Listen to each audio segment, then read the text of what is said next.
Hello, good morning. Welcome to Appreciating Drama. Today we are going to see a new trend in theatre which is closely related to the one we have already seen, like expressionism, epic theatre, and all that. So, these are all related actually. All these are happening more or less at the same time. We can say all these were reaction against realism. So today we have a new term coming up. It is a French word. It is avant-garde. The T is silent. So it means, in English it means vanguard.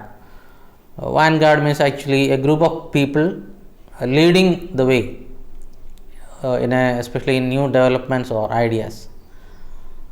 We can say പുരോഗമനവാദികൾ in Malayalam. So it is also kind of experimental theatre, just like epic theatre.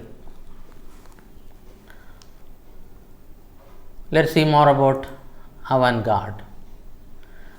Experimental theatre, also known as avant-garde theatre, began in Western theatre in the late 19th century with Alfred Jarry and his Ubu plays, as a rejection of both the age in particular and in general the dominant ways of writing and producing plays. So these were all reactionary movements that took place in theatre, especially against romantic period or even against realism. So this movement is not only happening in a particular country like England, it is all over Europe. That's why you find this happening mostly in Germany or in France, and gradually it is spreading to other parts of Europe.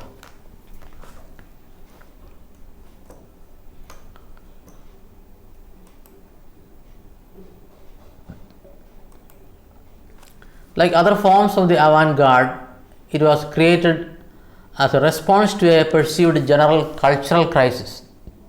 So, when they are reacting to something that is going wrong, so they thought there was a kind of cultural crisis there. So they wanted to put a stop to that. Despite different political and formal approaches, all avant-garde theatre opposes bourgeois theatre. So bourgeois means people in authority. So they were against that kind of theatre. All these different theatres like epic theatre or expressionism, they were all basically opposing the bourgeois theatre. It tries to introduce a different use of language and the body to change the mode of perception and create a new, more active relation with the audience. So, through this experimental theatre or avant-garde, they are trying to use the language and also the body, the gestures or gestus, like we see in epic theatre, and they are trying to change the way of thinking. Perception means understanding, and also trying to create a kind of new and active relation with the audience. So they were trying to interact with the audience directly. Famed experimental theatre director and playwright Peter Brook describes his task as building a necessary theatre, one in which there is only a practical difference between actor and audience, not a fundamental one. So here, according to Peter Brook, what they were trying to do was trying to bridge the gap between the stage and the audience, or the theatre and the audience. According to him, there is not much difference. It is only a kind of theoretical difference, not a basic difference. Traditionally, audiences are seen as passive observers. So that is what they want to change. The audience or the spectators They are not coming here to be mere passive spectators. They should be involved in the whole action.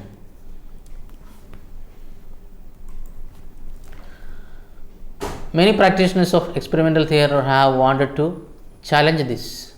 For example, Bertolt Brecht wanted to mobilize his audiences by having a character in a play break through the invisible fourth wall, directly ask the audience questions, not giving them answers, thereby getting them to think for themselves. So their attempt is to break the fourth wall of the theatre or the stage.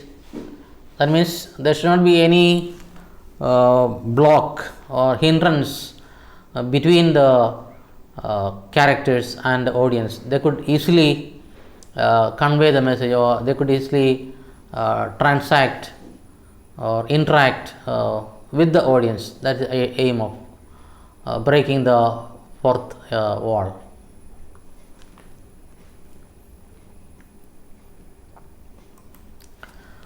Auguste Ball wanted his audiences to react directly to the action, and Antonin Artaud wanted to affect them directly on a subconscious level. Affect means actually to influence, to have a kind of impact. So both of them wanted to have a kind of very positive involvement with the audience. They wanted to directly involved with the action.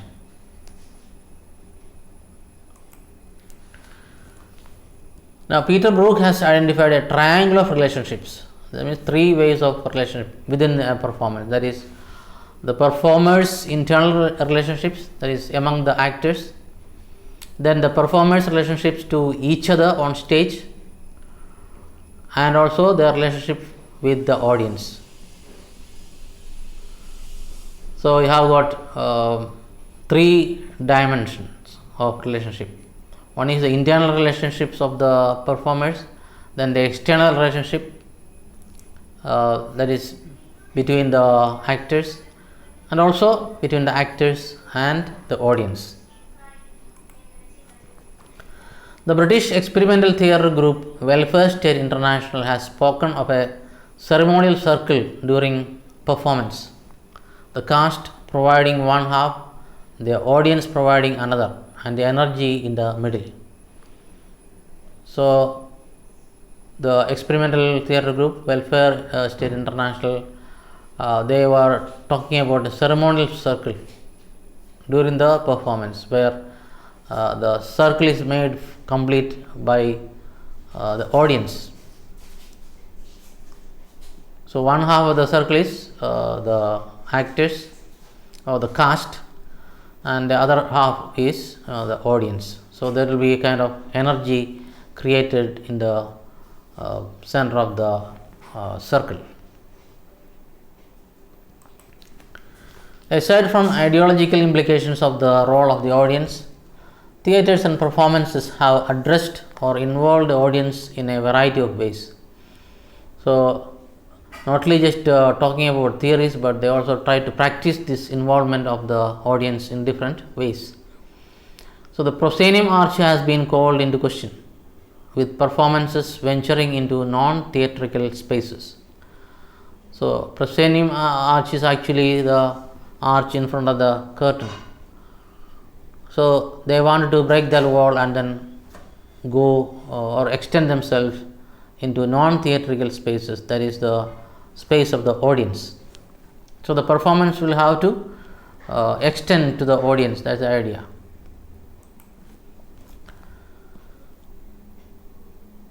Audiences have been engaged differently, often as active participants in the action on a highly practical level.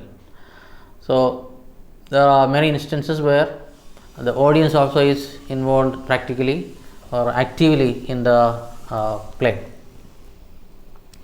When a proscenium arch has been used, its usual use has been often subverted.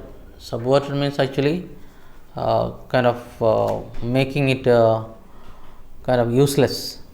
That's the meaning of subvert. That means we are not able to use the proscenium arch properly, because that is not a kind of wall that should stop the relationship between the audience and the players or actors. Here you have a picture of a proscenium theatre with a kind of arch and all that.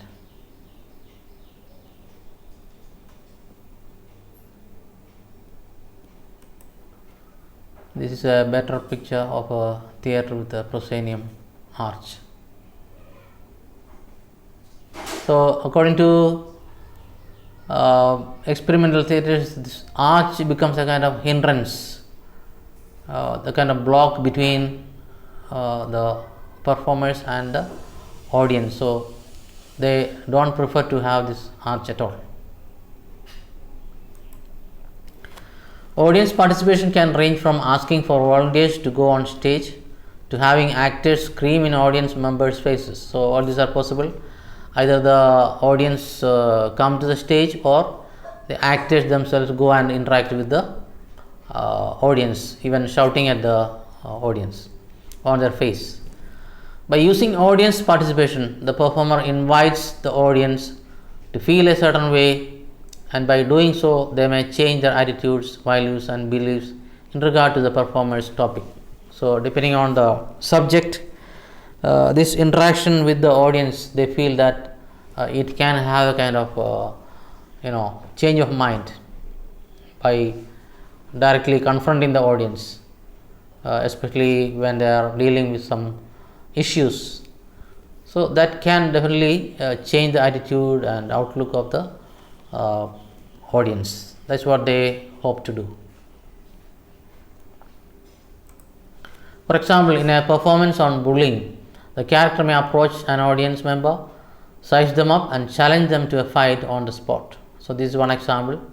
Suppose the theme is on bullying. So, the actor can go directly to the audience and ask one of them, or challenge one of them to come and fight. So, the terrified look on the audience member's face will strongly embody the message of bullying to the member and the rest of the audience. So, when this actor is doing that, going and challenging them, almost scaring the audience, so it will have a better impact. So, that is what they intend to do. Physically, theatre spaces took on different shapes, and practitioners re-explored different ways of staging performance, and a lot of research was done into Elizabethan and Greek theatre spaces. So, now they are even trying to change the shape or even the space of the theatre itself. So, a lot of research has been done into the Elizabethan and Greek theatre, which are definitely the traditional ones. So, they want to have some kind of changes to that very stage itself. So, this was integrated into the mainstream.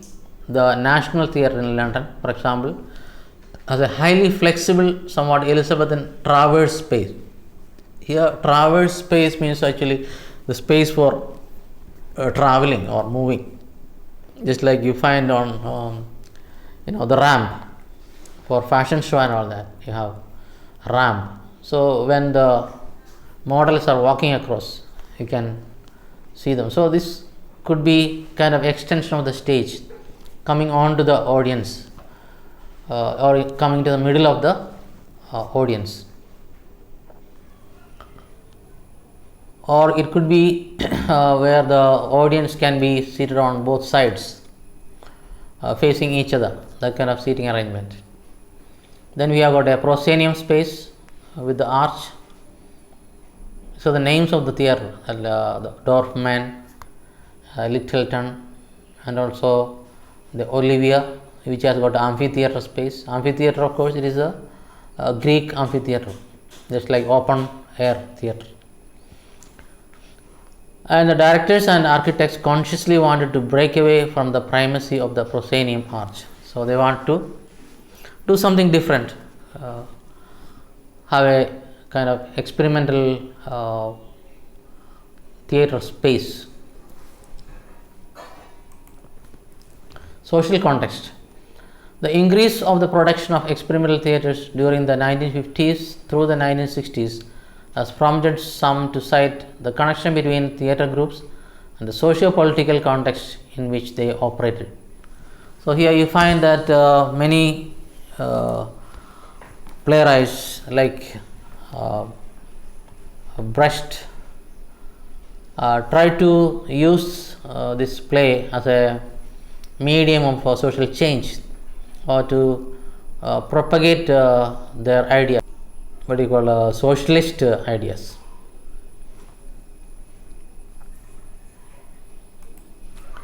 Some groups have been prominent in changing the social face of theatre rather than its stylistic appearance.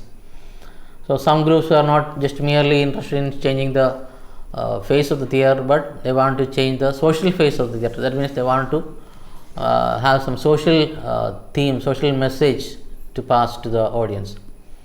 So performers have used their skills to engage in a form of cultural activism.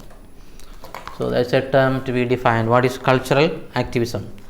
Actually, it's a set of creative practices and activities which challenge dominant interpretations and constructions, that is, beliefs and traditions of the world, while presenting alternative socio-political and special imaginaries in ways which challenge relationships between art, politics, participation and spectatorships. So here they are trying to define the very role of art, whether art is for art's sake or whether it is meant as a means of social change. So that is actually the meaning of cultural activism. So that is through the plays they were trying to bring about some social change. That's the meaning of cultural activism. This may be in the form of didactic agit-prop theatre, or some such as Welfare State International, or some see a performance environment as being one in which a micro society can emerge and can lead a way of life alternative to that of the broader society in which they are placed.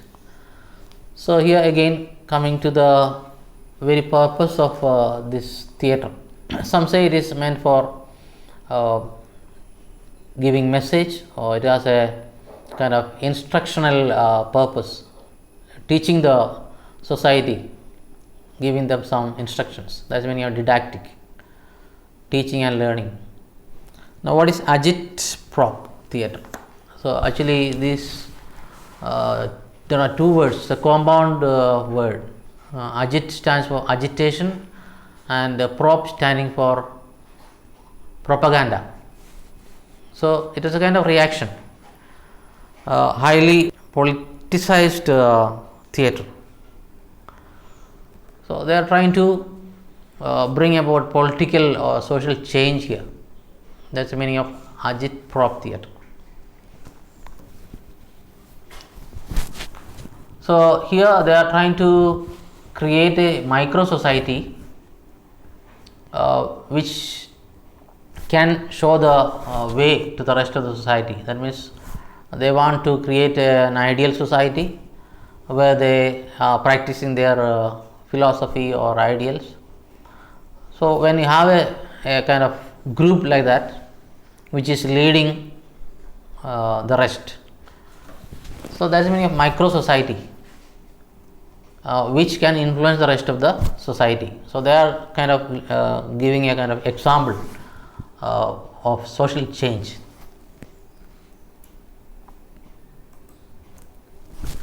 So experimental theatre encourages directors to make society, or our audience at least, change their attitudes, values and beliefs on an issue and to do something about. So this is in fact the very purpose of experimental theatre. So they want to make a kind of social change through their performance or through their theatre. Looking through the history of theatre, we can find many and various ways of making theatre and plays. Traditionally, there is a hierarchical method of creating theatre.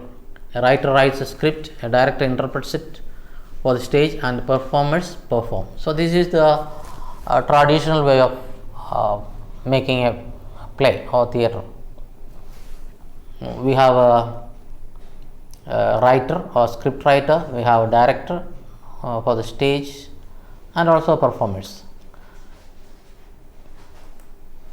But when it comes to this experimental playwrights, they want to change that tradition.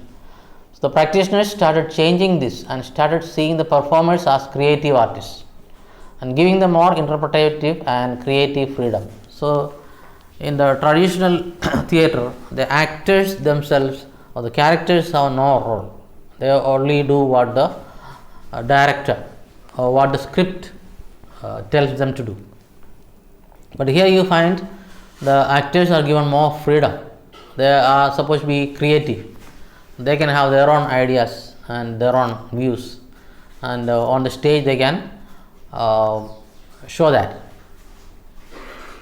Even in films, sometimes you find that the actors are given some freedom to express or to show what they want to. Of course, some directors do that, some don't. So that is the idea behind this experimental theatre. In Western theatre, in the late 19th century, appears a number of various theatrical styles and movements known as experimental theatre. So this is in nutshell what is experimental theatre.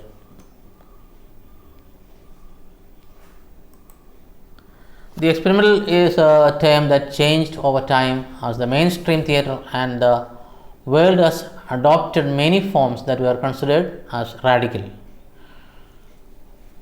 So experimental means something new. So there could be different types of experimental theatres.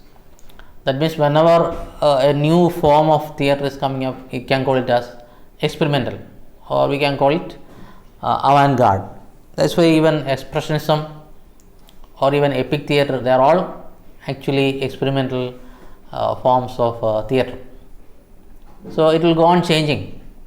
That means anything new that comes up, anything that is not traditional or conventional can be called experimental.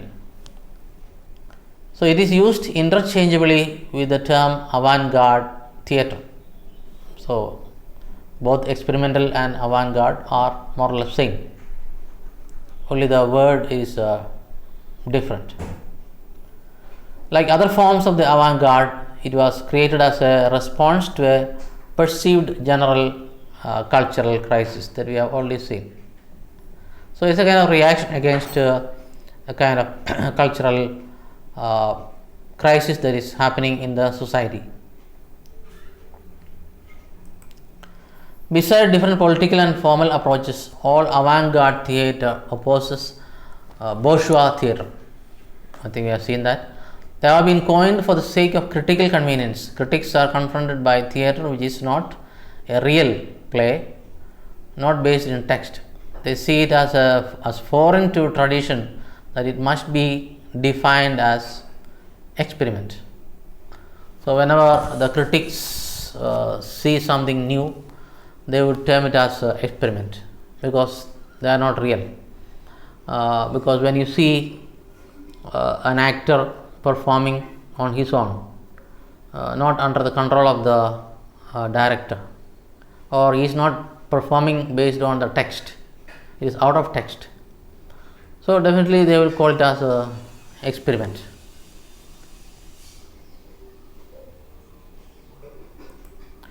This term has been used since the middle of the 20th century with many other terms. So there are other terms also used for avant-garde, like event or happening in the 1950s, even multimedia in the 1960s, but not in the meaning that we use today. Today multimedia has a different meaning, but those days multimedia meant experimental theatre. Visual theatre in the 1970s, performance art in the 1980s, live art in the 1990s. So these are different terms used for avant-garde.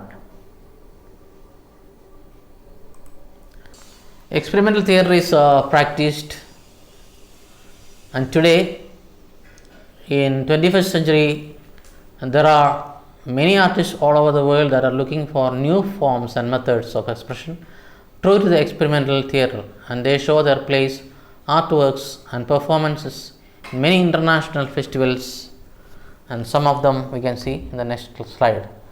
So we find that experimental theatre is very much alive even today, and there are many followers who practice this and then perform them, and there are also festivals conducted, international festivals, and some of them are Edinburgh Festival Fringe, then we have got Cairo International Festival in Egypt, then Shanghai, China, and Man in Fest, that is International Festival of Experimental Theatre, then Spill Experimental Theatre Festival at Time Out London, that's a theatre, and many others. So these are some of the venues for these experimental theatre festivals.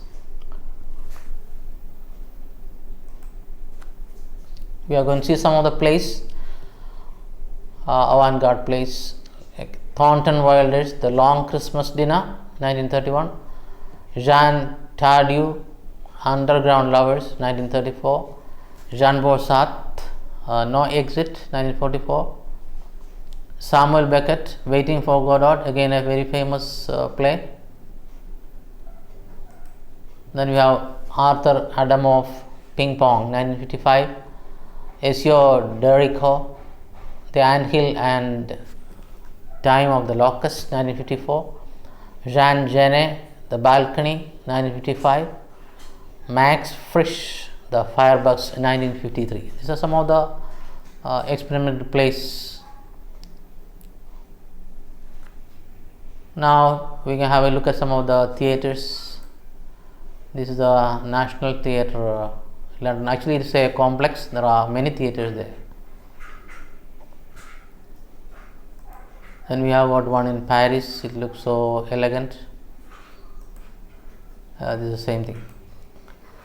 So with that we come to the end of avant-garde theatre. So until we come up with a new style of theatre, it is goodbye. Thank you.